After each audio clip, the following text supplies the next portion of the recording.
Western Canada some 40 years ago. It's late afternoon, and Sergeant Michael Flanagan of the Northwest Mounted Police carries a half-conscious man to the kitchen door of a ranch house. Open up. Open up or I'll drop him on the porch. John. My uncle isn't home. He's... Oh! Hello. Is he dead? Smell it. Oh, like a brewery. I think he was trying to be one. Why have you brought him here? Don't you want him? I certainly do not, and I'll thank you to get him out of here right now. I don't think your uncle would like that. Where is he? He's out looking for Mr. Hawkins, the cook. Well, this just happens to be Mr. Hawkins, the cook. Oh. You haven't been here very long, have you? No, I just arrived today. From Boston. That's in Massachusetts. Thank you. And your name is Catherine Mary O'Fallon. Your uncle told me he was expecting you. I'm Sergeant Mike Flanagan. Shut up, Danny. Shut up, will you? Miss O'Fallon, do you happen to have any coffee ready? Right here on the stove. I'm afraid Danny's in no condition to get supper tonight. Can you cook? Of course I can cook. You made this coffee? What's wrong with it? Oh, nothing at all, Miss O'Fallon. Only now I know why they prefer tea in Boston. I think maybe sleep is what Danny really needs. I'll give you a hand as soon as I get him in bed. Oh, you will you? On second thought, don't touch a thing, Miss O'Fallon. I'll fix it myself.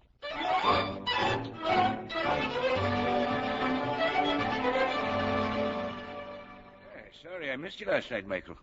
My niece tells me you helped fix that good dinner I had. Oh, I guess I helped a little. The cook all right? Full of remorse and baking soda. Kind of early for you to be around, isn't it? Oh, no. I just thought I'd say hello to Miss O'Fallon. That is, if she'll speak to me. Well, now, the last I saw was she was getting one of the hands to saddle a horse. Can she ride? Well, there she goes across the pasture. Oh, no. What's she doing to that horse? What's that horse doing to her? Be a good lad, Mike. Prevent a calamity. Kathy! Slow down, girl! Slow down! John had asked me to prevent a calamity. I suppose I did, as far as Kathy's riding was concerned. In a few weeks, she became quite an expert rider. But then another kind of calamity threatened. I began to fall in love with her. I struggled against it as best I could, but I was doomed from the start. So you like being a mounted policeman, do you? You like bossing people around? Oh, we don't do much bossing, Kathy.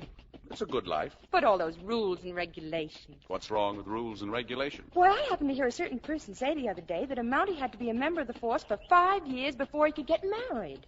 Well? Oh, but that's so silly. Well, there's a reason for it. After 5 years, a Mountie knows what kind of life he's asking a woman to share. Well, I think that's terribly unfair. How long have you been in the force, Mike? About 6.5 years. Oh, that long. Well, I guess the men who wrote those regulations really do know best. I hope so. What did you mean before, the kind of life? Some of our posts up north, they're pretty remote. Oh, and they do have snow where you're going, don't they? Oh, we have snow, yes. It's probably just like Boston in the winter. Well, no, Kathy, no, not quite. I've lived in places where my closest neighbor was 2 weeks away by dog team. It gets bitter cold up north. Do you know something, Mike? I never catch cold in the winter. Really? Never. Sometimes the Mountie goes on patrol for weeks and weeks. If you really love a person, you're never alone. Kathy, Oh, yes, Mike. Well, if we're going to get to that dance, I'd better take you back to your Uncle John. Yes, Mike. Sit down, Mike. Sit down. So, you're taking her to a dance, are you now? Well, I thought a barn dance would be something new for her. It's getting cold out, Mike. I guess you'll be heading for the territory any time now? That's right. Oh, it's a tough life, Mike. I like it. Well, it may be all right for a man, but I never could see how anyone could take a woman up there. John, all I'm doing is taking Kathy to a dance at McGregor's place. Especially a woman who's reared in the city. Why, she wouldn't There's even no snow at McGregor's, and it's only 10 miles south, not north. Oh, then you're not figuring on asking Kathy to do... Not this man, John. Much as I'd like to. Oh, well, now, let me go hitch up the buckboard for you. Kathy, that policeman's here. Mike. Yes? Back at the house when you and Uncle John were talking. Oh, just how much did you hear? Not enough, I'm afraid. That's good. What did you mean, as much as you'd like to? I didn't mean a thing. Oh. Well, don't you think it depends on a woman? Well, don't you? Well, if you'd done a good job of eavesdropping, You'd have heard me tell your uncle that I wasn't taking any woman farther than McGregor's ranch. Is that as far as you're going? That's as far as I go. Oh. Then why can't we go there a little faster? Come on, boy. Get it up there. Yep. Kathy. Coming, Mike. Good night, Mr. Kent. Good night. And you danced the polka beautifully. Sure you've said good night to everyone? Oh, I'm sure I did. I had no idea there were so many nice young men in this neighborhood. No. Well, we'd better hurry. It's going to rain. It was the nicest dance I've ever been to. I'm glad you liked it. Didn't you have a nice time? We have a very strange custom up here, Kathy. A man usually gets to dance with a girl he brings. Why, Sergeant Mike. Did you really want to dance with me? Only because it's the custom. What's the custom up here when it starts to rain? Oh, here. You better get under the slicker. Did I say something funny? Oh, Mike. Oh.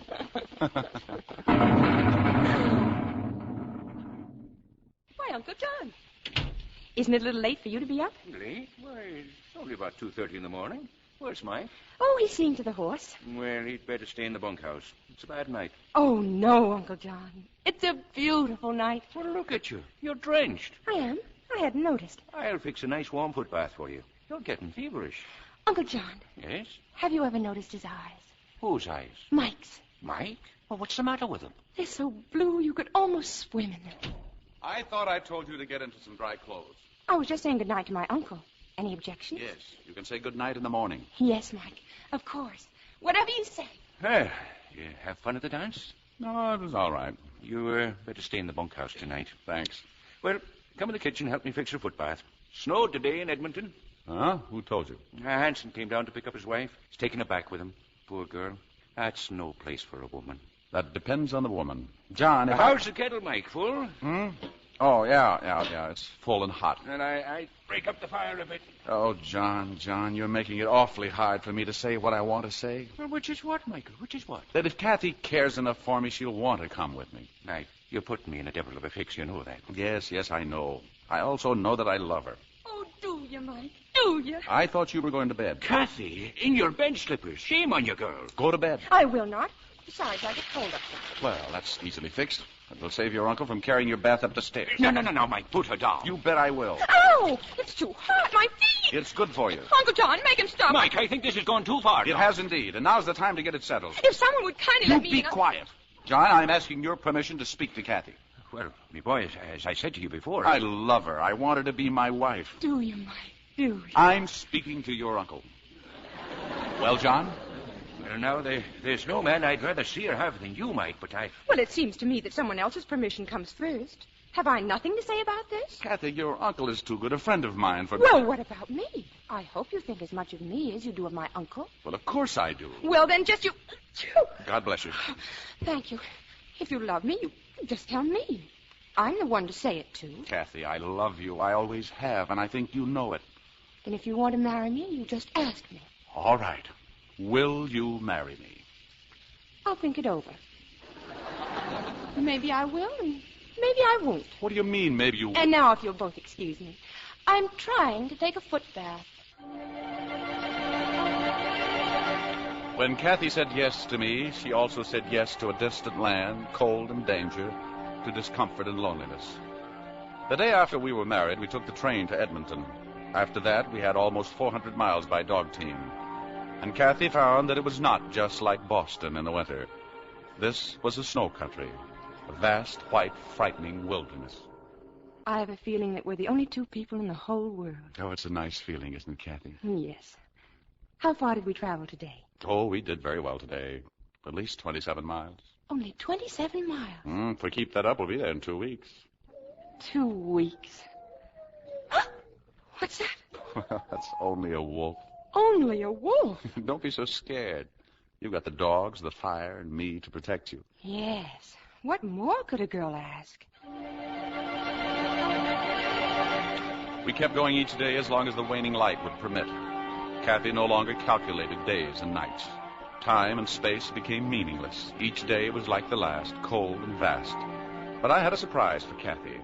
There was a prospector I knew who had a cabin just east of the trail. Well, if this ain't some surprise. And look, Ma, Sergeant Mike's gone out and got himself a wife.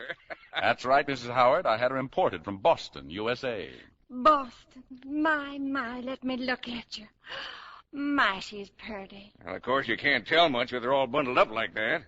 Oh, you just come along with me, dear. You must be wore out and half frozen. Following a dog sled's no joke for a girl from Boston. This'll be yours in Sergeant Mike's room. Oh, thank you, Mrs. Howard. It's very nice. Just got married, huh? 3 weeks already. 3 weeks. All right, you boys, go outside and take care of the dogs. You have 2 fine boys, Mrs. Howard. Oh, try not to mind them. They ain't dumb. They're just so surprised they can't talk. You're the first woman they've ever seen, outside of me. The first? Well, the first since they were old enough to remember. Well, there's water in the pitcher, and here's a towel. I'll be right back. Yes, sir, Sergeant Mike, she's sure a pretty thing. Everything all right, dear? Fine, except the water's freezing cold. Well, that's good for your circulation. Oh, it's such a comfort to be married to a man who can explain away the cold. A man who could keep me warm would be too much... Oh, What's the matter? this towel. Am I that dirty? Oh, no, darling. The towel had a head start before you ever got near it. But don't they ever wash? Well, sure they wash, but doing the laundry isn't easy up here in the wintertime. Oh, Mike, you can wash up in the kitchen. I want a little time with your wife, too. She's all yours, Mrs. Howard. Oh, I can't tell you how glad I am to have you and Sergeant Mike with us, even just for overnight. I guess it does get kind of lonesome here. Well, there's certainly enough to keep a body busy. Of course, in the summer when Henry goes off prospecting for gold, I get a hankering for conversation, even with Henry. Has he ever found any gold? No, but he was mighty close 9 years ago, and again 4 years ago we thought we'd hit it. Oh, we will someday. Oh, I hope so. And when we do, we'll go to Edmonton and we'll buy so many... My, what a lovely dress. Thank you. Oh, It's just beautiful. Would you like to wear it? Oh, Oh, no, Mrs. Mike. But thank you. You wear it. Let's both get dressed up tonight. I'll wear my best, too. We'll make it a real party. Why, yes, Mrs. Howard, if you'd like. I guess that's what it was for Howard's, a real party. Even Mr. Howard got all dressed up. No tie, of course, but he did put on a collar. And the boys combed their hair and sat at the table just staring at Kathy. Now for dessert, we got tea and prunes. Only up here we call them lumberjack strawberries. Why, I just love prunes. I was hoping we'd have a real dessert. Maybe candy. Now, you know the candy's all gone, Henry. You know, I get the most terrible craving for candy. Like some men have for liquor, only with me it's candy. I tell you, it's terrible. I can tell you how terrible it is, Kathy. My china plates went long ago, and the first chance I had to buy a new set, he took the money and spent it on candy. Imagine that, a grown man squandered money on candy. Well, it's the most terrible craving I got. It's just terrible. But I saved one china cup. One cup that didn't get broken all these years. Here, it's for you, dear, to celebrate this wonderful night. Oh, thank you, Mrs. Howard, but... Well, now, I didn't know you had one of them left. I keep it here. That's why I still got it. Otherwise... Kathy. I broke it. I broke your cup. But it doesn't matter. It's just an old cup. No, I broke it. It's sure busted, all right. But we never use the cup. We won't miss it. Why, we're so used to tin cups. I'm so terribly, terribly sorry. But you mustn't be. Why, when Henry strikes gold, we'll have all the cups we want. Excuse me, please. I just can't help it. Late that night, I heard Kathy sobbing quietly to herself. Kathy, what is it, darling? Oh, Mike. That cup. That poor woman. She knows he'll never strike gold. Her whole life is so... Is that what this country does to a woman? No, darling. Oh, don't let it happen to me. It won't, Kathy. It can't. The only thing this country can do to us is bring us closer together. I know. It's only a war. Then why did you put your arms around me? You see, the country's bringing us closer together already. Mike. Mike.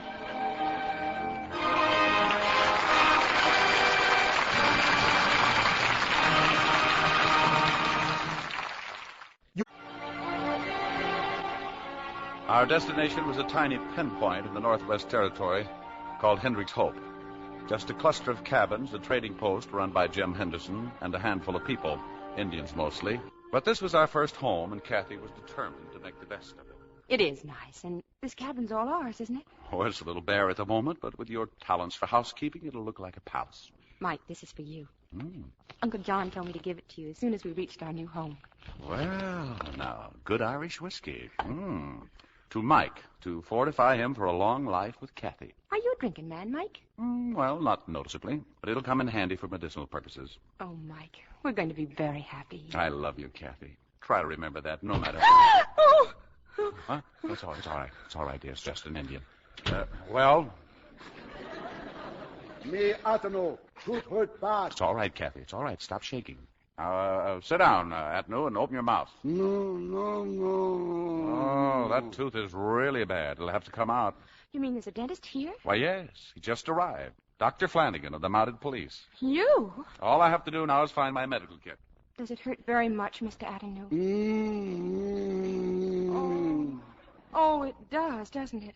Maybe this will help. Don't be frightened. This is merely good Irish whiskey. Now take a big drink. Kathy, you will have to help me. Just a minute, Mr. Atanu. But I don't know anything about pulling a tooth. Well, now's a good time to learn. Get Uncle John's whiskey. It'll do to sterilize the forceps. It's over there on the table. Well, what happened to it? Who's been drinking it? Oh, I didn't drink it, Mike. He did. He did? Well, he was in such pain, I thought... Do you realize what you've done? You can get 6 months in jail for giving liquor to an Indian. Well, I only thought that... Oh, never mind. It's too late now. I'll get around to you later. Now, all right, Atanu. Get ready. Mike, I think I'll start unpacking. You'll stand right here and read this medical book to me. Come on, Atanu. Open up. He won't open his mouth. Then hold his nose. Mike, but... Hold his nose and he'll have to open his mouth. Now, you see? All right. Now start reading. Carefully insert forceps into the mouth. Oh, they're in. What's next? And place the left knee between the patient's legs. Oh, I'm sure that isn't necessary. You better do what the book says, Mike. Read that again. And place the left knee between the patient's legs. But, Kathy, I can't from here. That's impossible. But it's right here in black and white and... Oh. Well? I skipped a page. The knee is for artificial respiration.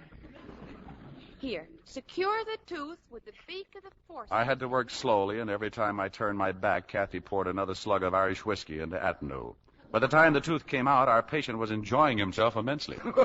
Very good medicine. Pull more tooth. Uncle John should see what's happened to my wedding present. Now, all right, Atanu. Here's your tooth. Tooth of wisdom for score. What? Tooth fine love charm for score. Keep love always. Take. Better take it, dear. You may hurt his feelings. Thank you. Thank you very much. Mike, I think I'm going to... Pretty score. Thank you, Atanu. But plenty weak. And you're plenty drunk. I'm locking you up in the cell to sleep it off. Me good, Indian. Yeah. March. Kathy kept her word and did make a real home for us. As the months went by, she became an expert cook. And while she never did learn how to make a good cup of coffee, I discovered I was really quite fond of tea. At least half my time was spent far from home, out on patrol, but Kathy never complained. I came home that day from patrol. I'd been 100 miles or so to the east, and there I'd picked up some unpleasant news from an Indian trapper. Smallpox. But, Mike, if they're 100 miles away from here... I can't take any chances, Kathy. I'll still have to vaccinate our Indians. And just what does that mean? Oh, sending Atanu to Chief Iron Eye. He'll have to talk it over for a few days, and then, likely as not, he'll bring the chief in to talk to me. All right, Mike. I'll get the medical book. How to Vaccinate an Indian in 10 easy lessons. Come in, Chief. When can we start the vaccinations? I not want medicine. White man medicine more worse than white man sickness. Oh, but this is smallpox. It kills. White man medicine full of evil spirit. I'll vaccinate Atanu just to show you how harmless it is. No vaccinate. Am I going to have trouble with you, too? Look, tell the chief. Tell him he doesn't have the courage of a squaw. Yeah, tell him that. Hold on. By the way, Kathy, when were you vaccinated last? Oh, I was vaccinated years ago. Then get ready for white man's medicine. Mike, do I have to? If the chief sees that you're not afraid. All right. Anything to get rid of you. Now, Chief, just a little scratch from small needle. Now? Yes, and if it hurts, please remember this is no time to yell. You see, Chief? Nothing to it. That all, Sergeant? That's all. All right, Atnu, roll up your sleeve. I no see good. You do score again. Then I make up mine. Well, what's another vaccination, more or less? Ready, Kathy? Careful, will you? That last one hurt. Now get ready, Atnu, and watch me this time. There you are. Step aside, Mrs. Flanagan. Next patient, please. Me no afraid. Me strong Indian. Me go first. Me chief of tribe. Well, that's more like it. Kaniwa Kaya Roko. What's he saying, Atnu? Chief, and I say, before you scratch arm. I know. Watch squaw again. Watch squall. What's the population of these Indians? Oh, a couple of hundred. You know, if your arm holds out, we won't have a bit of trouble with the whole tribe. All the way from Boston to become a pincush. Well, that's that, Kathy. On Monday, we can go out and vaccinate the whole tribe. You're becoming quite a medicine man, aren't you? Mm-hmm. I've treated frostbite, pulled teeth, given vaccination. I set broken bones, and once I even delivered a baby. Then you'll be able to deliver ours. He must be over 2 years old by now. Oh, he was a... What did you say? You mean about our baby? Kathy. Won't Uncle John be surprised to see us? Uncle John? Well, we'll go to Calgary. Or would Edmonton be better? Darling, you'll have the baby right here. Here? But, Mike, we're so far away from everything and everybody. Kathy, the women up here, Mrs. Henderson and the others, they know more about babies than anybody. Even more than I do. But having a baby out here in the wilderness... Wilderness? Oh, darling, there's no place in the world a baby would rather be born. You've never seen this country in the summertime. It's beautiful and it's green. You'll love it. And our son will love it, too. He can fish and hunt. What makes you so sure it's going to be a he? A baby girl wouldn't dare be born to the Flanagans. Oh, there's a wonderful summer ahead of us, darling, a wonderful summer. I counted on time to build up Kathy's confidence in the country. But as the seasons changed, she developed an increasing anxiety about Mrs. Henderson, who would have her baby a couple of months sooner than Kathy. Oh, Mike, just look at the valley. It's greener and more beautiful than I ever dreamed it could be. And the river. Oh, it's like music. Well, I promised a beautiful summer for you. I've tried not to worry, Mike, but I can't help it. Dear, you haven't seen Mrs. Henderson worrying, have you? No. You've been forgetting something, Kathy. Women have been having babies for years and years. Long before there was such a place as Hendricks Hope. Even before Boston. I guess you're right. Oh, you're always right, Mike. Sure. I was always right. Mrs. Henderson's baby was born the following week. It was born dead.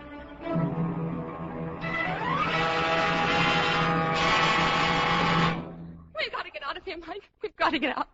I won't have my baby in this place. Kathy, I'm awfully sorry about Mrs. Henderson's baby, but nothing's going to happen. If you love me, you'll get me out of here. You'll take me to Calgary. But I can't, Kathy. You mean you won't? No, dear, I can't. An overland trip to Calgary is impossible this time of year. You'd have to walk a lot of the way. Then take me someplace, any place. Don't you understand, dear? I'd have to apply for a transfer. That'd take a month. A long trip at such a late date is much more of a risk for you than having the baby here. Mike, if I have to crawl out of Hendricks Hope on my hands and knees, I won't have my baby here. All right, Kathy. It's all right, dear. I'll apply for transfer.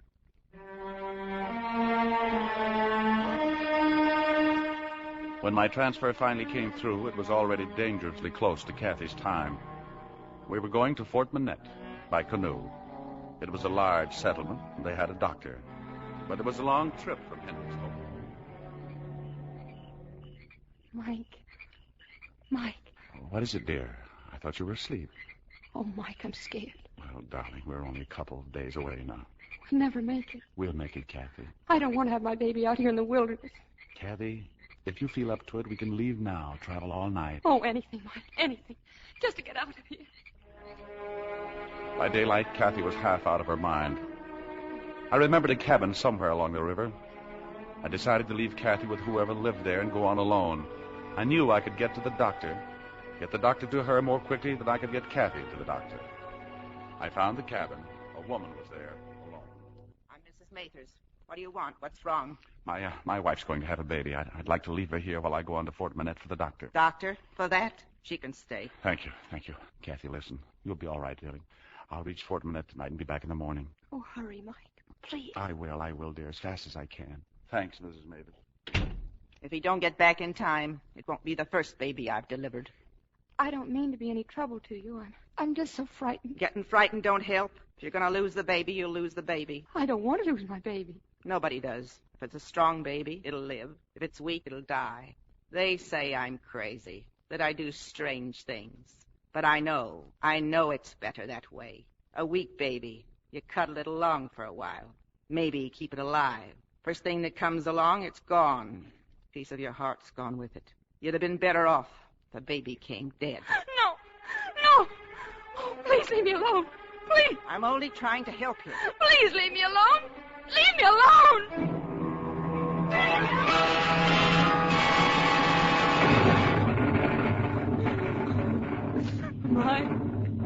Mike.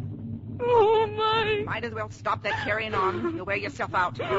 Mike, is he back? He won't be back in time. How long has he been gone? All night, half the day. Now with this storm. He'll be here soon. He must. Looks like I gotta help you after all. No, please. No, get away from me. Please. Whether you want me to or not, I'm going to help.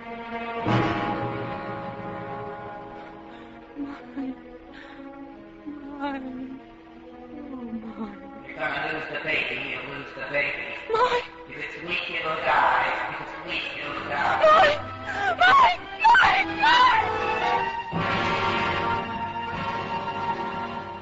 There was no doctor at Fort Manette. He was miles away on another case. But I didn't return alone. I brought a woman with me from the village, Sarah Carpenter. Mike. Oh, Mike. It's all right, darling. I'm here. The baby. Oh, you have a fine, beautiful daughter, Mrs. Mike. Extra special, perfect. Oh. Kathy, dear, this is wonderful, Sarah. You're very lucky to have baby so easy. Easy? That woman, Mrs. Mathers. Darling, Oh, poor woman. Her mind, Mrs. Mike. Too much. She has lived alone here. I'll be grateful to you, Sarah, as long as I live. Oh, you could have baby alone. No help at all. I'm certainly glad I didn't. Me, I'm glad, too. Now I can think she is little bit mine. There's not very much baby to share. Look at you. Well, Sergeant, when you have third or fourth baby, you know how to hold one, huh? Third or fourth? Sure, you're going to have dozen babies. No, Mrs. Mike? If you'll be with me each time. I'll be with you. I'll be with you.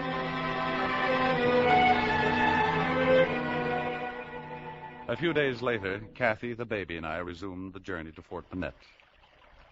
Oh, Mother. Do you suppose all mothers feel this way about it? What way about what? The baby. I just think she's so beautiful. Sure she is. She's the image of you. Oh, no. She looks like you. Look at her.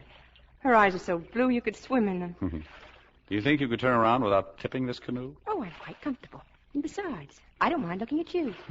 Well, when you get tired looking at me, Fort Manette is right behind you. Fort Manette. Yes, darling. And I hope you'll like it here. Fort Manette. I have a feeling we'll be here for a long, long time. And you're happy about it? Oh, I am, Mike. Very happy about it.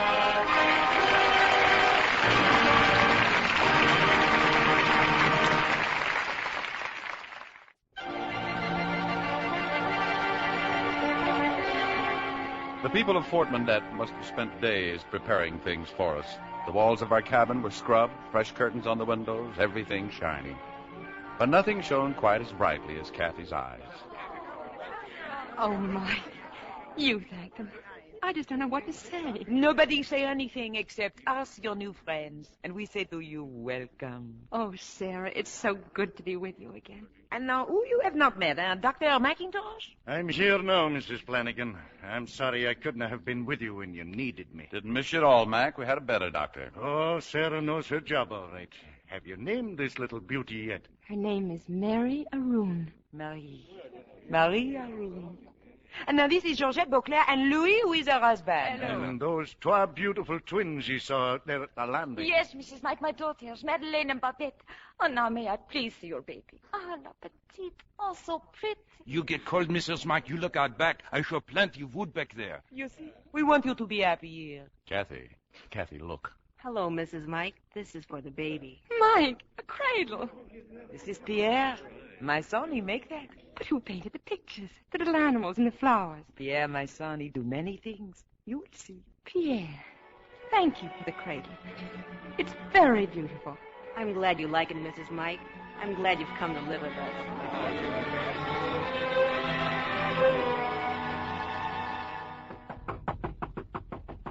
Come in. Bonsoir. Hello, Georgette. We go pick berries this afternoon. Madeleine and Babette, they say bring some to Mrs. Mike. So I did. Oh, how nice. Thank you. Well, I should get at least one pie out of this. Oh, the baby. Oh, what a little angel. So like my Suzanne. Suzanne? You have another daughter, Georgette? Ah, oui. A baby like this. Oh, it was a long time ago, Mrs. Mike. She was my first family. Your first family? Oh, you are young, Mrs. Mike. Women up here, we speak of first family, second family, third family. Suzanne, Renee, they... When you lose a family, you start again.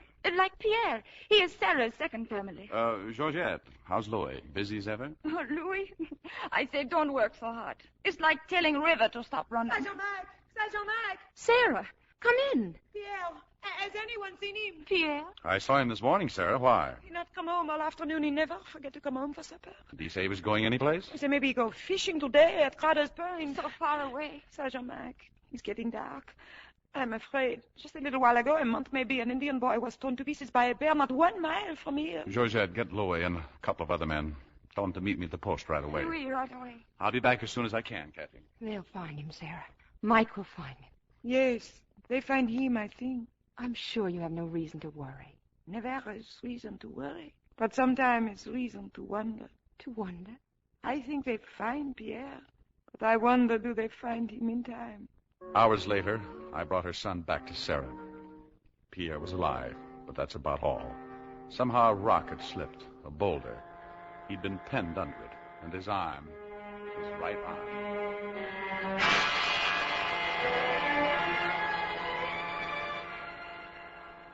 Come in, Georgette. Hi. I saw the light, Mrs. Mike. Is there any news? The doctor says he's going to live. Mike's still over there. Live. With only one arm. Ah, but he will live. Is that the only thing that's important? That he'll live? It is not the only thing that is important, but the most important thing. I can't accept things the way you do. Lose a child, have another. Life means nothing up here. You are wrong, Mrs. Mike. It is that life means everything. Pierre loses an arm. It is great tragedy. But he is still alive. Be grateful you're able to breathe. Is that what you're saying? Oh, this country. You just begin to trust it. Every country has its hazards. Life is not easy, but one must try to make his life so it is worth the struggle. So it is... Oh, Sergeant. Pierre will be all right. Kathy. I just can't help it, Mike. To feel another's pain. It is good fault, Sergeant Mike. But will she learn, Georgette? She will learn. Good night. Good night. And in the months that followed, Kathy did learn to adjust to the North Country. Now, for the first time, I felt she fully accepted her life up here without reservation. And time went on. And suddenly, before I knew it, Mary Aroon was 2 years old and Fort Manette already 25.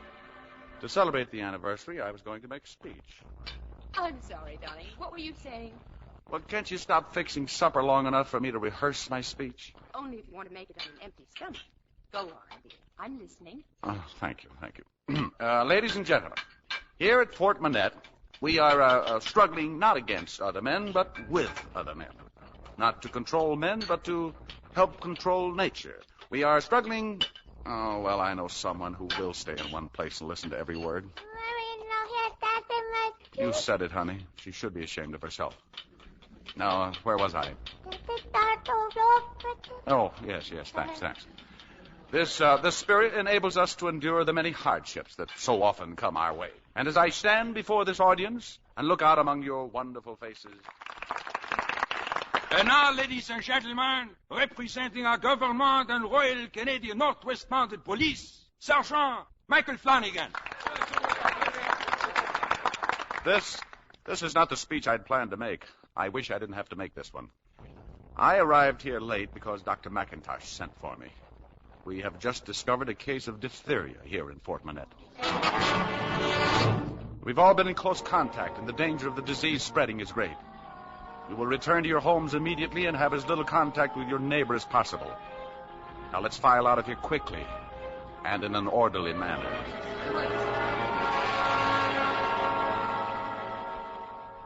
Mary Aroon. Oh, Mike. Do you think she'll be all right? She'll be fine. Let's not wake her. Diphtheria. But what's going to happen? We'll know in a few days if this is just an isolated case or if we're really in trouble. Meanwhile, there are precautions. Lock the door. Don't let anyone in. No one. You can talk to people through the window. The main thing is to make no direct contact. You're not going out. Well, Dr. McIntosh, you'll need my help. But, Mike, you'll be exposing yourself. You can leave my things on the front porch. I'll stay at the post till this blows over. But the baby and I, we'll be here alone. It's the safest way, Kathy. Post is only a few yards off. Mike, what if I need If you need me, hang something white on the porch. I'll keep a close watch. Be careful, Mike. Oh, please be careful. Within a week, an epidemic was raging. The old mission school was converted into a hospital, and the doctor's small supply of serum became precious. I sent the fastest man I could find for an additional supply, but meanwhile, the white sheet became a common signal, and death a familiar visitor. Kathy remained in the cabin with Mary O'Roon, but she was kept busy preparing broth for the patients of the mission. The broth is ready, Mike. Stay there. I'll bring it out on the porch. Mary O'Roon! No! Stay in the house, darling. Go back, sweetheart. Go back. That's a good girl. Here it is, Mike. Oh, darling, you look so tired. I haven't had time for very much sleep. It's no better, is it, Mike? 4 new cases today in the hill. And still no more serum? Not yet. Kathy, Georgette Beauclair. She's got it, too. Georgette. Oh, we're trapped, Mike. We're trapped in here in this terrible thing closing in on us. The serum should arrive any time now. As soon as it does, we'll get things under control. Kiss the baby for me. Yes, Mike. Yes. Tell Georgette. Oh, Mike. Here's the broth, Sarah. Where's the doctor? There, with Georgette. Doctor, what about serum for Georgette? There's not enough left. From now on, the serum is only for children. Stay with her, Mike. Swab her throat with tannic acid and hope it'll do her some good. Georgette died late that afternoon. She might have had a chance if the serum had come. Mike, you'd better get some sleep. Oh, I'm all right, Doc. You cannot go without sleep forever. Sarah and I have been taking turns. How much serum left? None. It's all gone. From now on, every hour can mean another life. It'll get here, Doc. Maybe tonight, maybe by morning. Meantime, I'm telling you to get back to the post and get some sleep. In front of the post, I turned and looked at our cabin. Hanging from the porch was a white sheet. I rushed back to the mission for Doc McIntosh. He was with us until long after midnight.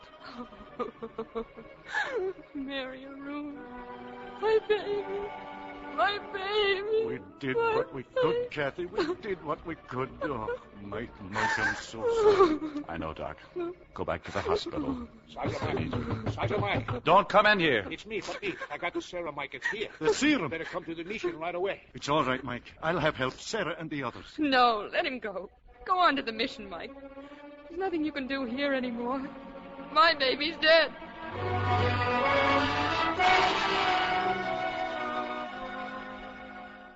The epidemic stopped just as suddenly as it had started. 3 days later, I moved my things back into the cabin. Thankful, Mike? Is that what you said? Be thankful it's over? It could have wiped us all out. Yes, it's over. A little cross on the side of the hill. Mary O'Roon Flanagan, beloved daughter, 2 years old. Don't torture yourself, darling. Life keeps going on. What kind of a life? A life that makes Mrs. Howard old before her time, that drives Mrs. Mathers crazy? A life that takes the arm of a young boy, that kills 24 people because we're too far away to get serum in time? We've had our share of happiness. A life that snatches an innocent baby into her grave? If that's the kind of life that goes on, I don't want it. Please, Kathy, please. Oh, Mike, let's get out of here. Let's leave this awful country. Let's go anywhere. Anywhere. Running away won't solve anything, Kathy. Besides, I can't leave. I have responsibilities here. Yes, toward everyone but your own family. That's not true. Mike, I'm leaving. I'm going where human beings have a decent chance. And if you won't come with me, I'm going alone. Darling, you're not yourself. I can't leave here now. I don't want you to leave either. We've had happiness here. We've had sorrow, too. I've made up my mind, Mike. I'm leaving. There was nothing for me to do but arrange for someone to take her south to Hendrick's Hope. There, Jim Henderson would get her on the riverboat. Everything is ready, Mrs. Mack, if you get into the canoe. Thanks, Louis. This is where you all came to meet me, and now we're saying goodbye. Goodbye, Mrs. Mike. Yeah. Pierre. I'll write to you. I will. Pierre, you feel the same way like his mama? But I no run away. Sarah. Wonderful, Sarah. Kathy, as you well know, I'm not a man given to sentiment, but I want to say, I'm afraid I've forgotten what I wanted to say. God bless you, Kathy. Goodbye, Dr. McIntosh. Mike, Goodbye, darling. try not to hate me, Mike. I love you, Kathy. If your world seems to have turned upside down, there's one thing you can count on. I'll always love you.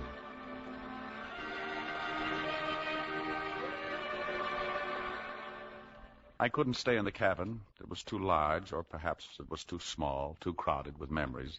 At any rate, I moved into the post. But I was not to remain there for long. They sent another Mountie to take over at Fort Manette, and I was transferred. It's a good post, Sergeant. I'm sure I'll like it here. Well, it makes it fine all around, Corporal, because I'm rather glad to be leaving. Your new post will look mighty small after this. Hendricks Hope? Oh, I've been stationed there before. Yes, I know. The folks back there were all excited about you coming back. Good luck, Sergeant. And so I went down the river, and with each stroke of the paddle I tried to push all thoughts of Kathy behind me. But every mile of the long trip south brought me closer to the place where Kathy and I had begun life together. Thoughts ever clung to me, surrounded me, followed me. And then I was there, and Jim Henderson was pumping my hand. Mike Flanagan. How's your missus, Jim, and Tommy? Oh, fine, fine. Tommy's a big boy now. Hello, Sarge Mike. Hello, Mrs. Henderson. Well, and who's that? That's our new baby girl. Oh, congratulations. How old is she? 6.5 months now. And her name is Kathy. You see? Oh, she's lovely, Mrs. Henderson. I'm a little tired, Jim. I'll run along now and see you folks later. Same cabin as before, Mike. Thanks, Jim. Much obliged. I knew that they'd have everything ready for me, but as I opened the cabin door, the smell of coffee almost knocked me down. They must have timed my arrival almost Still to critical of my coffee making, Mike. Kathy. Oh, Mike. I've done so much running away. When Mrs. Henderson lost her baby, I made us leave here. That's all past, darling. But when I got here and I saw her new baby, such a healthy, beautiful baby, and then I found out that you were being sent here, and suddenly I knew you were right. That no matter what, life does go on. Kathy. Oh, Mike, wherever you are, my life is with you.